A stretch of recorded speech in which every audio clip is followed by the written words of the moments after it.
Hi, everybody, and welcome back to video number 2 for the weekend that follows the trading that finished on Friday, March 26, 2021. This is the Metals and Miners update. This is Wes with Pikes Peak Trades, and excited to give you, I think, again, the potential of readiness in this sector. Been talking a lot about bonds and interest rates, and the fuel that needs to be in place is a slowing of the movement up in interest rates followed by a reversal to the downside. And we're looking here at the 10-year US Treasury note. And is it possible that we put in a low, we put in a wave one up, and then this week, with the weakness in metals and especially the weakness in miners as the stock market was weaker, did we get a 2 and now we're ready to follow through with the wave 3? And from an EW perspective, that is what we're hoping to happen, that we could see bonds continue to get a bid, we could see interest rates slow and then reverse, and then with the increase of inflation that we know is happening around us, that would cause real yields to become more negative in value, which we do know is a catalyst for strong movements in the metals and miners. And that's some of the underlying fuel that we need to see. And let's see if that happens this week. If we do see a bid in treasuries, a reversing of interest rates, and will that then move over into giving metals and miners a boost? Let's take a look at the weekly chart of GLD. Two things I want to point out to you. I want to point out to you the declining volume through the selling of this potential bull flag. And I also want to point out to you the hidden RSI 9 divergence from a year ago. So as price made this low a year ago, a higher low here on the potential of this primary 4, while this was an intermediate 4, but with RSI much lower. And that is a sign of hidden strength in price. When RSI moves down, but price does not make the lower low, that is non-confirmation in this view of the use of RSI. It's not as powerful a divergence signal as the classic use of regular divergence, but it is another piece of evidence to suggest that maybe we did hammer in that primary 4 low back the week of March 8 through 12. Getting into the GLD daily. So we are still below its important MAs, below even the mid-channel line of this potential bull flag. There was daily RSI divergence as well against the low that was set all the way back at the end of November. And we have potentially the makings of a 1-2 up. But this resistance line and certainly the MAs and then the mid-channel are stiff resistance. The move through them is going to have to be enthusiastic. Let's see if it's ready. We've been waiting a long time, and my advice is if you are committed to the thesis of this sector, that you just continue to wait, because I continue to hold to the idea that this will outperform when it triggers. Let's take a look at the GDX weekly, and you're going to notice that there is more strength here in GDX relatively to GLD, which is a good sign. We want to try to see the miners get out and lead. We almost had a second weekly close above the 8-week EMA. We are beneath it, but we're teetering right there at the mid-channel line. Still beneath important pivot and MA resistance. And we're looking for a potential wave 2 bottom that happened on Thursday. So if that is in place, which is just in between the 0.618 and the 0.786 retracement levels, could we start seeing, with this nice looking bull candle, a move up Monday or Tuesday to get above these MAs, then attack that channel, then a little bit of a retreat, and could we finally look to get up and out? I'm expecting significant resistance in the 37 to 39 range. That's why I think if this count is correct, then a 3 top here followed by some rest looking into the end of April probably makes some sense. Let's look at SLV. Just continuing another week of just massive sideways basing. Now, it was unfortunate to see SLV lose both the 8 and the 21 week EMAs. It did make a slightly lower low. So we are by no means enthusiastically saying that these lows are in. We don't know. I am leaving this red bearish count on in case the stock market tumbles.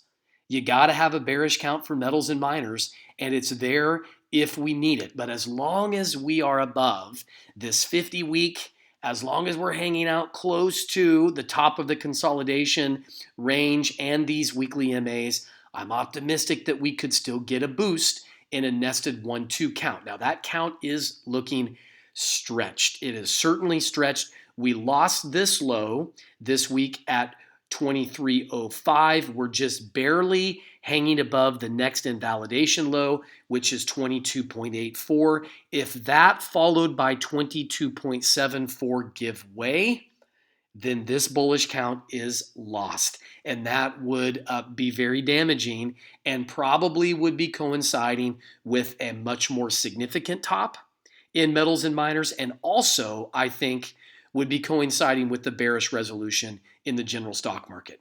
Do want to take you through the 4 names that I've got long-term charts on. Here is AG. It did have a recovery at the end of the week to get back above. On a closing basis, it's this case 13-week EMA, and the MAs are still all nicely stacked. So this is actually, believe it or not, a healthier looking weekly chart than either Apple or Tesla. So am I telling you that at this point I would rather own AG than Apple or Tesla? I would say yes. I think the potential return from a name like this is greater over the intermediate to long term than a name like Apple or Tesla that I think are actually fairly close to the end of their cycle. Now, of course, long ways to go here.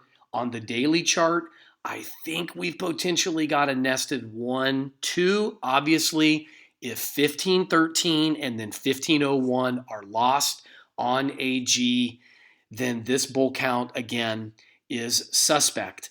And that would be unfortunate. But again, that would just give us the confirmation that we're probably seeing a general sector-wide market sell-off.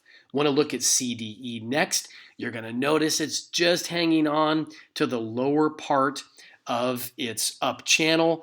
It is still stacked and above its weekly MAs, and I do have very ambitious targets for a name like Core Mining if it can conquer these resistance rails. This is in the 950 to 1050 range. It has a ton of room to run.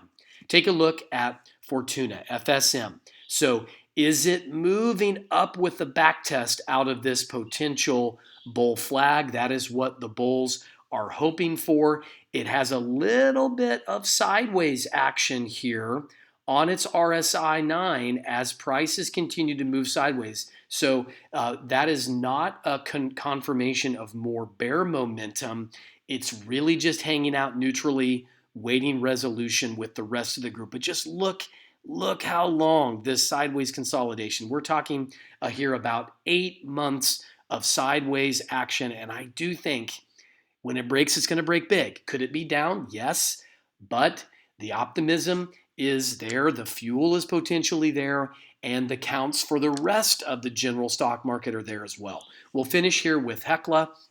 Hecla also showing a potential bull flag hanging right in between its 8 and its 21 weekly MAs. Not a strong looking hammer candle. That's obviously a rough looking bear candle. But could we again see strong resolution out of there on a name like Hecla? And this is one that I have very, very ambitious targets. These targets for these names are counting at typical fib levels and potential price points much greater than what I'm charting and showing to you in the regular, let's say, tech growth or even value names, small caps financials. So I'm still committed to the trade. I haven't been shaken out yet. Has it been a hard hold? It has. I've rebalanced this section of my portfolio many times, and certainly still committed to the long play. But I think patience here will eventually be rewarded. When it comes to names like this, I have stopped looking at the daily and the shorter term charts. Those Hour to hour, day-to-day fluctuations can be extremely frustrating. When I see a broader term picture like this, a basing with the potential from an EW perspective, I'm going to stick to the weekly charts until we see price breakdown. If we see price break up, those targets are in place. Okay, so I hope you're having a really good weekend. Let's see what happens. It's going to be really exciting, I think, market wide. What's going to happen with bonds, interest rates, what's going to happen with the US dollar, what's going to happen across the stock market sectors. As I've indicated in my other video, we are at the cusp, I think, of an inflection point where the next move is going to be big. My bias is to the upside. I'm not strongly giving you that as a probability. I could probably only say it's about 60-40. 60-40, bull versus bear here. Let's see what happens early in the week. As always, thank you for the likes and follows, the comments and questions, and let's see what happens this week.